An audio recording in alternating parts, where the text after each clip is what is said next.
ప్రేమ ప్రేమికుల రోజు. హ్మ్. దీనిపై యూత్‌కు మీరిచ్చే సందేశం ఏంటి? ఒక్కటే చెప్తానండి. ప్రేమికుల రోజు గురించి చెప్పండి. ఒక్క రోజుతో సెలబ్రేట్ జేసుకోవాలా? అసలు ఫస్ట్ ప్రేమికులు? అయితే నేను చేసుకోవద్దు అంటాను. ఓకే. అప్పటికి మీరు సెలబ్రేట్ చేసుకోవాలి అనుకుంటే ఒక మాట గుర్తుపెట్టుకోండి. ఆ పిచ్చి పిచ్చిగా ఇప్పుడు ఎలా వస్తుందంటే ఒక జోకులొస్తాయి. ఇప్పుడు ఫిబ్రవరి 14 రాంగానే February 14 Valentine's Day, November 14 Children's Day అంటారు. అవును. అంటే ఇంక అర్థం చేసుకోండి. ఆ రోజు పెళ్ళికి అవసరం లేదు. పెద్దలు అవసరం లేదు. ఎవ్వరు 14th సెలబ్రేట్ చేసుకోండి అంటారు. అంటే ఎక్కడికెళ్తున్నారు అసలు? ప్రేమ అంటే గివింగ్ ప్రామిసెస్ అండి టు ఈచ్ అదర్. ఇద్దరితో నేను ఎప్పుడు నీతో ఉంటాను అని దాన్ని ప్రేమ అంటారు. కానీ ఇప్పుడు ఏమైపోయిందంటే నేను అమ్మాయిని ప్రేమించాను. తను నో అంటే నేను యాసిడ్ పోసేసాను. ఏంటిదండి ఆ ప్రేమన? నువ్వు ఎవరినైతే ప్రేమించావో తను సుఖపడాలి, ఎప్పుడు జీవితంలో సంతోషంగా ఉండాలని నువ్వు కోరుకోవాలి కానీ, సరే నన్ను కాదు ఎవరిని ప్రేమించినా తను మంచిగా ఉండాలని కోరుకోవాలి కానీ, తను నాకు దక్కలేదని నువ్వు యాసిడ్ పోసి అమ్మాయి జీవితాన్ని నాశనం చేస్తున్నావే, నువ్వెవరు కోరుకున్నట్టు? ఆ దేహాన్ని మాత్రమే కోరుకున్నట్టు. యెస్. సో అలాంటి పిచ్చి పనులు చేయొద్దు. పిచ్చి పిచ్చి గిఫ్ట్లు ఇవ్వడము, ఆ ఇన్నర్ వేర్స్ ఇవ్వడం, ఏదో ఇప్పుడు రాగానే ఇంక అన్ని చెత్త ఆలోచనలు యూత్లో. వాళ్ళని ఎలా ఇన్సల్ట్ చేయాలి, పేరెంట్స్ ఇన్సల్ట్ చేస్తారు ప్రేమించాననేసి. ఆ ఎఫ్బి అకౌంట్ ఇవన్నీ హ్యాక్ చేసి ఆడవాళ్ళని హింసించడము, ప్రేమించానని చెప్పడము, అది ప్రేమ కాదు. మీరు ఒకరి గురించి మంచి ఆలోచిస్తున్నారు అంటేనే ప్రేమ. సో నేనైతే సెలబ్రేట్ చేసుకోవద్దు అని చెప్తాను నేను. దానికన్నా నిజంగా ప్రేమించాలి అంటే ఎంతోమంది ఉన్నారండి మంచి సోషల్ సర్వీస్. ఇప్పుడు మీరు చెప్పలేదు నాకు తెలుసు కానీ మీరు స్టేటస్ చూస్తుంటాను. మీ ఫౌండేషన్ ద్వారా మీరు 10 మందికి అన్నం ఇస్తారు, అన్నదానం చేస్తారు, వాళ్ళతో వెళ్ళి టైం స్పెండ్ చేస్తారు, వాళ్ళతో ప్రేమిస్తున్నారు కదా, వాళ్ళ ప్రేమ పంచుతున్నారు కదా. అలాంటి మంచి కార్యాలు చేయండి. సమాజంలో ఓల్డ్ ఏజ్ హోమ్స్లో వెళ్ళండి, చిల్డ్రన్ హోమ్స్ ఉంటుంది, అక్కడికి వెళ్ళండి, వాళ్ళతో ఆడుకోండి, వాళ్ళ ప్రేమను పంచండి. లేదు ఒక అమ్మాయి నచ్చింది, ప్రపోజ్ చేయండి, పర్వాలేదు. కానీ ఒక మాట గుర్తుంచుకోండి, నా వల్ల ఏ అమ్మాయికి ఏ అబ్బాయికి హాని కలగకూడదని మనం గుర్తుపెట్టుకోవాలి. అవును. ఇప్పుడు మీరు అన్నారు కదా, ఒక అమ్మాయి వెంట పడతారు, ప్రేమిస్తారు. ఆ అమ్మాయి ఒప్పుకోకుంటే దారుణంగా చంపేస్తున్నారు. అంతే అండి. అసలు ఇది ఎలా ప్రేమ అవుతుందక్క? అసలు ఏమో నేను కాలేజ్లో ఉన్నప్పుడు నా ఎక్స్పీరియన్స్ అసలు నేను చెప్తే, ఒక అబ్బాయి బాగా అంటే వెంటబడేవాడు. సేమ్ టైంలో అమ్మాయి కూడా అలాగే ఉంటుంది, అంతే ప్రేమిస్తుంది. అబ్బాయి ఎంతో నిజాయితీగా ప్రేమిస్తాడు, వదిలేస్తుంది మధ్యలో. ఎందుకు, ఏమిటి కారణాలు ఉన్నాయి? ఈ రెండుటి గురించి చెప్పండి అక్క. అది చాలా అవసరం అండి తెలుసుకోవడం. నా పర్సనల్ ఎక్స్పీరియన్స్ చూస్తే నేను కాలేజ్లో ఉన్నాను, ఫిజియోథెరపీ కాలేజ్ చదువుకునేటప్పుడు ఒక అబ్బాయి బాగా వెంటబడేవాడు. ఓకే. సో పొద్దున్న నేను రెడ్ వేసుకొని వచ్చాను అనుకోండి, తన వీళ్ళు దగ్గరే ఉండేది, అక్కడికి వెళ్ళి రెడ్ షర్ట్ వేసుకుని రావడం. నేను వైట్ వేసుకున్నాను అనుకోండి, వెళ్ళి వైట్. నన్ను వేధించేవాడండి చాలా. నేను లిటరల్లీ ఏడ్ చేసేదాన్ని అసలు. ఇంట్లో చెప్పాలి అంటే మా ఇంట్లో చాలా స్ట్రిక్ట్ అనమాట, చాలా భయం వేసేది అమ్మ నాన్నకి ఎలా చెప్పాలి అనేసి. సో 1 year నేను చాలా పోరాడాను. సో నేను ప్రిన్సిపల్కి వెళ్ళి చెప్పాను అనమాట, సార్ ఇలా ఇలా అవుతుంది అంటే, ఏం చేయట్లే నువ్వు ఇట్లా అనేసి వాళ్ళు లైట్ తీసుకున్నారు. క్లాస్లో మాత్రం నేను పక్కన కూర్చుంటే అసలు చాలా వేధించాడంటే, నేను అసలు ఏడ్ చేశాను ఒక్కొక్కసారి. ఒకరోజు అయితే చాకు తీసుకెళ్ళాను నేను. తీసుకెళ్ళి నువ్వు నన్ను చేసావంటే చూడు అసలు నేను చంపేస్తానని చెప్పాను. పొట్టి మెంటల్ అనమాట. సో ఇంత జరిగిన తర్వాత కూడా అసలు వినడం లేదు అని నేను కావాలని చెప్తున్నాను ఇన్సిడెంట్. సరే నాకు హెల్ప్ చేయండి, ఇంతమంది చూస్తున్నారు కదా రోజు, సో నాకు ఒక సైన్ చేయండి, నేను పిటిషన్ రాసి మనం ఒక కంప్లైంట్ ఇద్దాం పోలీస్లో అంటే, 2 అమ్మాయిలండి.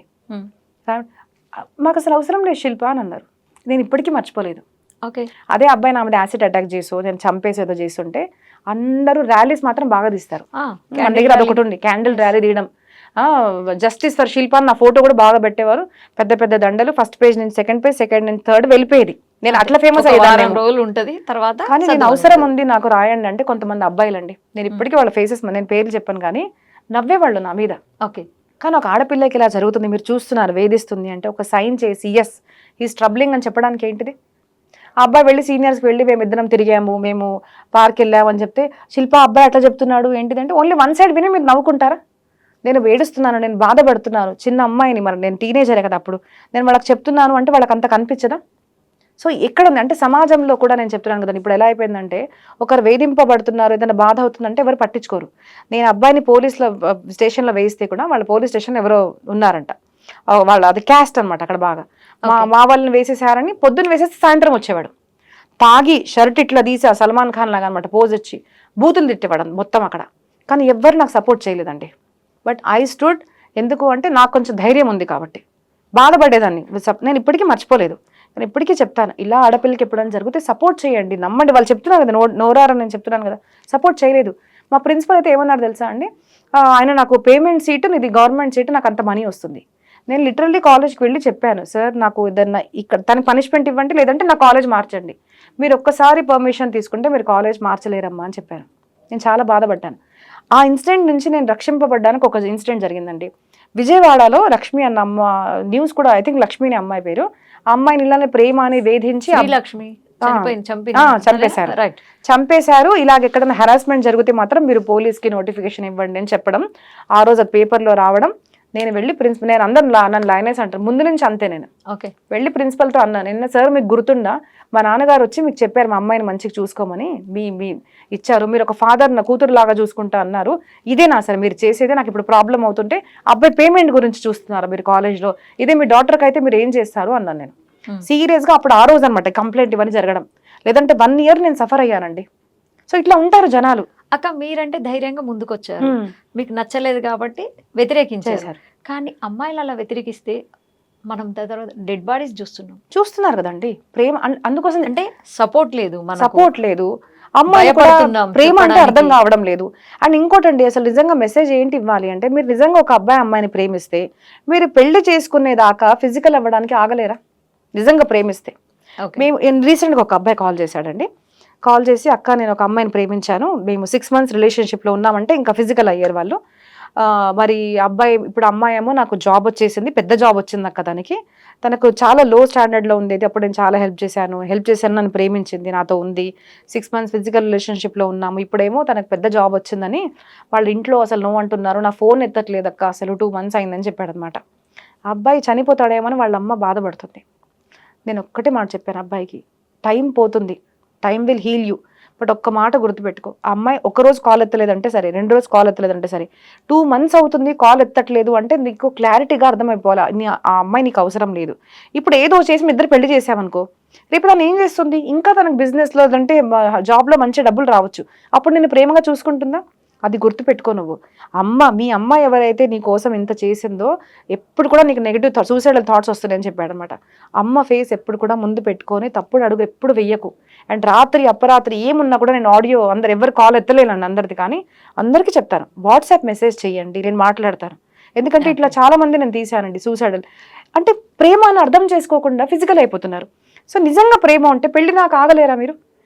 ఎన్నో కేసెస్ అండి. ఈ ప్రాబ్లం ఒకటి వస్తుంది, ఏంటిదంటే ఫిజికల్ అయ్యారు, ఇప్పుడు నేను వేరే వాళ్ళతో తిరిగాను, అది ప్రేమ ఎలా అవుతుంది?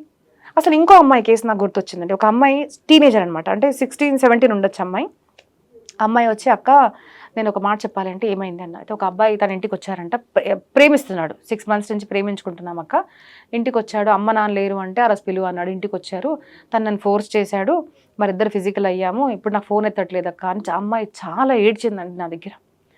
అది ఫిజికల్ అవ్వడం ఈజీ అనుకుంటున్నారు, ఆ టైంలో వాళ్ళకి అర్థం అవ్వడం లేదు, తర్వాత వాళ్ళు చాలా మానసిక బాధపడతారు, ఇద్దరికి అర్థం కావడం లేదు.